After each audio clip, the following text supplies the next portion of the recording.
আসসালামু আলাইকুম dear audience. কেমন আছেন আপনারা? আজকে আপনাদেরকে নিয়ে আসলাম পৃথিবীর একটি স্বর্গরূপ সৌন্দর্য একটি জায়গায়, যেটা মূলত হচ্ছে আমরা হয়তো অনেকেরই জানা নাই যে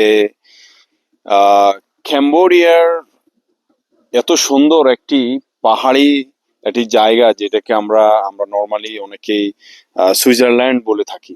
তো সুইজারল্যান্ডের টেস্ট আপনি এখানে আসলে পাবেন, যেটা হচ্ছে ন্যাচারাল। আমি অবশ্যই অন্যদিকে যাব না, ন্যাচারাল ভিউর জন্য ইটস রিয়েলি রিয়েলি বিউটিফুল একটি একটি প্লেস আমি উপভোগ করতে পারছি এখানে। আর স্পেশালি এখানে একটি হ্রদ রয়েছে নিচে দিয়ে, এটা লেকের, যেটা হচ্ছে খুব ঢালু ঢালু হয়ে নিচে অনেকগুলো গাছ দেখা যাচ্ছে। আর এখানে মূলত যারা বসবাস করে এখানের জাতিরা ক্যাম্বোডিয়ান থেকে একটু আলাদা। তারা এখানে যেই পাহাড়ে যেই জীবজন্তু বা যে ধরনের অ্যানিমেল গুলো আছে সেগুলো তারা এখানে শিকার করে এবং খায়। এবং এখানে রয়েছে তাদের ব্যক্তিগত, তারা এখানে কিছু অ্যালকোহলিক উৎপাদন করে এবং এখানে খাবার দাবার গুলো খুবই বেশ ভিন্ন। পর্যটন আসে মূলত। আমি একটু একটি গাড়ি নিয়ে আসছি নমপেন থেকে, ক্যাম্বোডিয়ার রাজধানী নমপেন থেকে 6 ঘন্টার একটি জার্নি। তো জার্নিটি এখনো বাকি আছে, তাই চিন্তা করলাম এখানে দাঁড়ায় একটু প্লেসটা একটু আপনাদের সাথে শেয়ার করি প্লিজ। আর একটু যদি এখানে উপর থেকে দেখি, অপোজিট সাইডেও আমরা দেখতে পারবো যে খুব সুন্দর একটি জায়গা, খুব সুন্দর আসলে।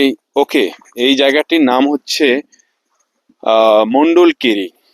আহ এখানে অনেক বড় লোকেরা যারা গেস্ট হাউস বা বাসা বাড়ি তৈরি করে তারা এখানে বসবাস করে, সেই জায়গায় নিয়ে যাব। তার আগে জাস্ট এখানের একটি ভিউ শেয়ার করতে চাচ্ছি।